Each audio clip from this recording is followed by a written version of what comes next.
Bueno, pues hola a todos, ¿cómo están? Mi nombre es Philip Ruiz Lozano y bienvenidos a otro video.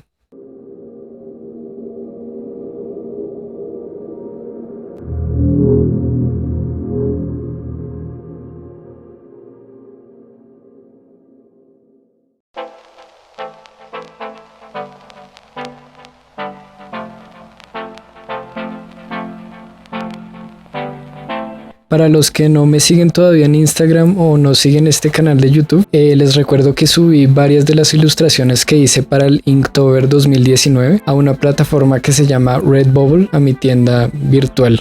Entonces les voy a dejar el enlace aquí en la descripción si quieren ir a comprar algún producto con una ilustración mía, entonces no duden en hacerlo. Pues ahora sí vamos con el video. Bueno, el proceso para hacer esta ilustración fue innecesariamente largo. Lo aplacé varios meses porque en ese momento sentía que si hacía algo como artista iba a fracasar inmediatamente. Incluso antes de intentar tener un volumen de trabajo constante, la procrastiné mucho y dejé que me invadiera el miedo por completo. Aún así aprendí pues a enfrentar eso y finalmente la terminé. Primero hice infinidad de bocetos con poses del personaje antropomorfo y del lobo que aparecen en la ilustración. Luego hice un estudio de color que subí a Instagram, si quieren seguirme allí estoy súper activo. Y al final hice un sketch como definitivo. Hice un último estudio de color que aparece al comienzo de este video. Entonces con todo eso hecho redibujé el sketch definitivo en el papel para acuarela y comencé a pintar de uno. La idea para hacer esta ilustración surgió un poco de pensar la violencia como algo que nos precede, como algo interno y antiguo.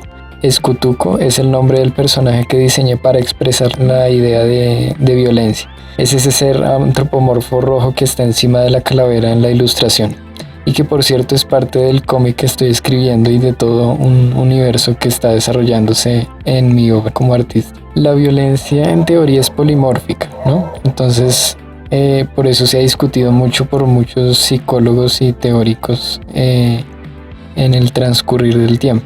Desde hace mucho se discute sobre la presunta benignidad innata o por el contrario la malignidad innata en el ser humano.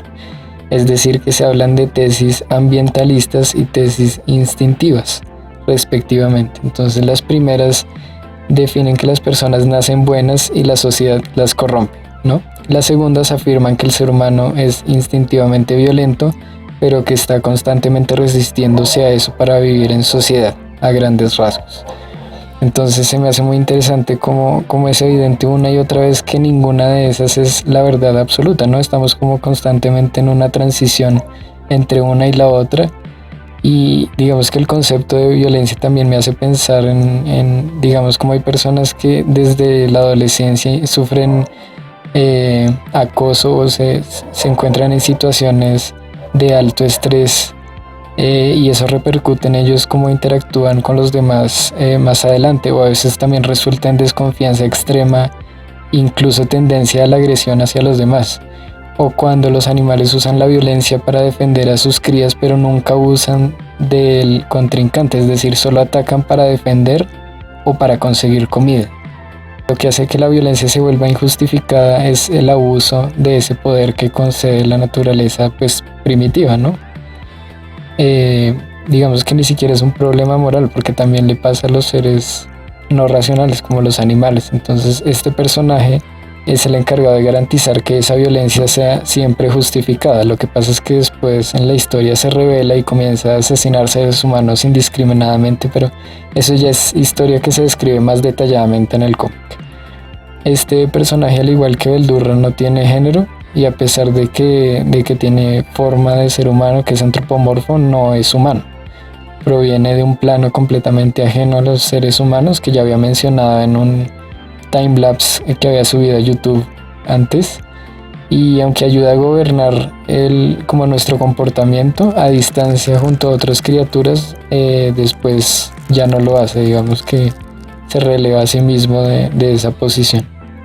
Entonces pues más o menos eso es de lo que trata esta ilustración. Los dejo con el resto del video, espero que les guste y adiós.